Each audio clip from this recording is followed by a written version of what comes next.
states is the same thing. People are going to do super highway. Super highway to where? Let's see the small road. Super highway to where?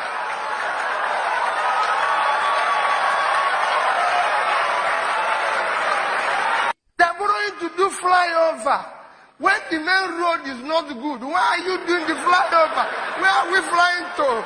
We want the road to be good. But they are going to do flyover. That is what you see in this country.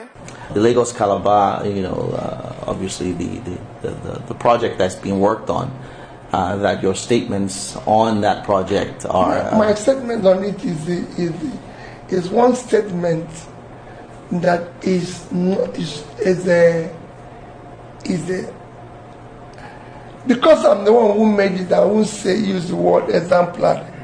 All that I said is what I did even as a governor. There's so many existing roads that are in disrepair. So many that require the construction. There's some that are women that are not motorable. We already have a network of roads that need to be repaired, reconstructed, and everything. And I said, we don't need to start new ones. When Biden came here,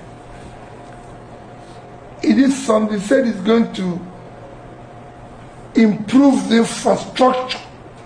Did he say he's going to start new ones? No infrastructure plan, yeah, you're right. He said he's going to, that American infrastructure is decaying. He needs to improve it. He didn't say they're going to start new ones. We think that they open new ones through the seas and everything. He saw that existing one. This is something that we have been glad. I remember telling someone in America, I wish they can give us this one they want to repair, so we can take it and put it in our place so that I can have repair new ones, because that's what we need. But today, are you from Nigeria? Yes, I am from Nigeria. Which part of Nigeria? Imo State. Thank you.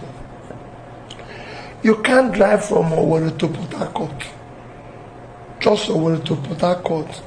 If you're driving from Owerri to Port Harcourt, the Owerri end of it will take you. You'll be going to the bush, coming out, everything, to just get there. You can't drive that. You can't leave that.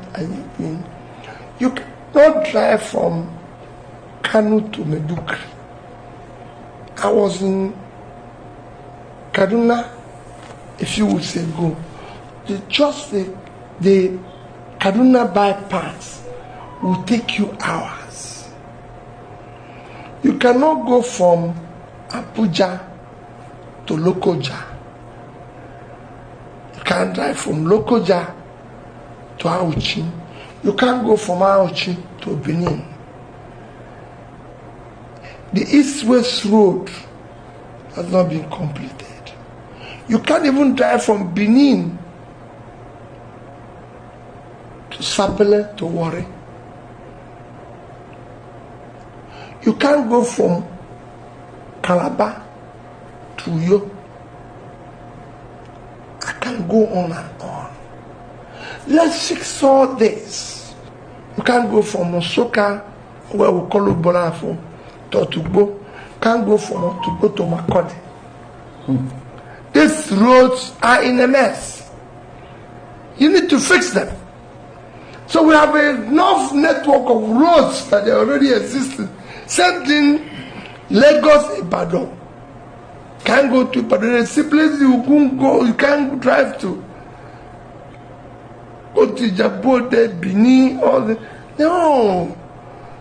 So why are we starting new one? And I stand by it. I told them, even in our manifesto, we're not going to start anything new. Let's fix. And that's what I was telling you about when they talk about education, roads, everything in Anambra State. What I did, when I came in, some of the roads were started by my predecessor, Dr. Chris Ngige, completed it. He's there. People of Anambra can tell you.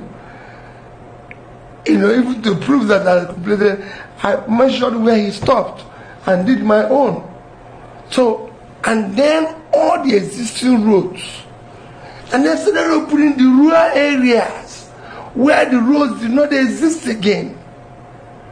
I started opening it up. Built a maintenance agency to maintain them, because one of the problems we have in Nigeria is people think you can construct a road and it stays forever. No, in this country, you will see them every 5 years. They are laying a road that you won't see. It's done everywhere in the world. In Nigeria, you build a road, people will say, oh, the road will be built as said. I left government 11 years, 10 years ago. The road is not forever. This building, this hotel, every 4 or 5 years, they refurbish everything. Otherwise, the hotel will fall, it will collapse. But it should be, obviously, there should be some revenue being generated by the roads to be able to maintain it. The federal government can't obviously be able to take care of every single road, so maybe tolls are some things that... Nigeria have not said they will not pay tolls. When the toll gates were there, they were paying. If you do a good road in Nigeria today, Nigerians will pay toll. It is government.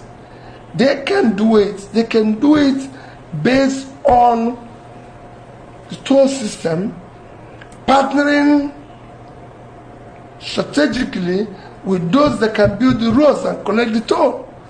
But they won't do it because of obvious things. Which are? Corruption. Okay, well, I'll leave that alone. I'll go back to Chairman for the sake of time.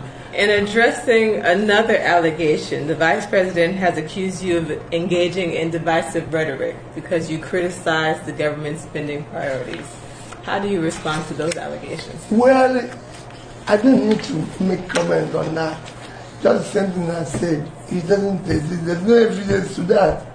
If I said you need to put money here and remove money here, that's not criticism. I'm only just saying what is right. Where we're building students' hostel, we're building student hostel with 1 billion. Students' hostel, 12 tertiary institutions. We're spending 1 billion to build students' hostel, but we have 6 billion. Or 15 billion. 15 billion. To build 15 billion to build, let me use Vice President House. Today in Nigeria, we have the highest number of homeless people globally. 24 million. Go and check it out. But and you're building a house for one person with that amount. But they said that is the criticism. But it said the money was already appropriated already. It doesn't matter. It doesn't matter. When I became governor, monies were already appropriated for things that I changed. I said, no, we can't use the resources for this because we need it for something else. That's what makes you a leader. Being able to say things are wrong. I had my office. 298 million naira was appropriated for it. I did everything with 43,200,000. I had my lodge, 486 million. I did everything with 81 million. And I can go on and on. The office of First Lady that was already appropriated. I said, no, we don't need it. We shut it down. We already have appropriation to maintain our lodge now, but I shut it down. That's what makes you a leader. A leader finds solution to problems. My question is, as Nigerians, we know some of our problems. When you have large cost of governance, people in the Senate, people in the House of Rep, making millions of naira, even having newspapers allowance that nobody reads newspapers anymore nowadays, everything's online. I strongly believe that if Nigerian current government cannot control the expenditure, what they dish out to all the people representing us, we will continue to have difficulties in managing the affairs of the country. What do you think, as a former governor or as a presidential aspirant, what should be the minimum salary for those people representing us in the House? Thank you. Thank you very much. If you have followed me, Charles, you know I've been, I don't know how to describe it, but a very, very, very campaigner of cutting the cost of governance, aggressively ensuring that it's reduced to minimum. And it's not just those who are in the House. From the executive, I've operated at that level as a governor, and I can tell you the cost of governance in Nigeria is not just irresponsible, it's criminal, because there's so much waste. And that you can drop to a very minimal level and have resources to deal with other issues. You can't just have people stay in one place, you know, renovating houses, building palaces, buying planes,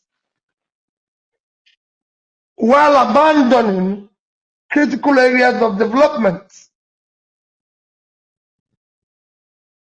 I just told them yesterday that the number one critical area of development is health. And you can't talk about health without talking about primary health care. If you look at the budget of our capital budget of our primary health care, what you put into the recurrence is to pay for. But the capital side of it is what will allow you to build the necessary infrastructure. If you look at the capital component of our primary health care, which is the foundation of health, for 2024 is about 59 billion plus.